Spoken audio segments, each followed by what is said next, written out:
Zamislite da šetate gradom sa svojom ekipom i želite da radite nešto drugačije, nešto novo, osim samo sedenja u pubovima i kafićima. I u samom centru grada dolazite do jednog touchscreen panela na kom piše Dodirni kulturu.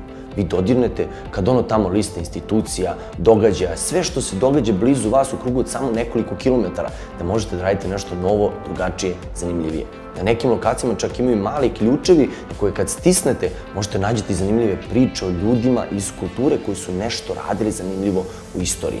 Postavljanjem ovog touchscreen panela na nekim lokacijama u gradu, na engleskom jeziku, time bismo dosta pomogli i samim turistima, milionskom broju turista koji dolaze u Beograd, kako bi se lakše snašli i videli šta to sve nudi kulturna scena Beograda. Osim toga, postavljanjem ovog touchscreen panela bismo dodatno uticali i na modernizaciju samog grada i zato smatramo da je ovo vrlo važna ideja, vrlo važna stvar koju moramo da odradimo svi zajedno. Svi zajedno ćemo odraditi tako što ćete vi glasati za nas i pomoći da napravimo touchscreen panel Dodirni kulturu.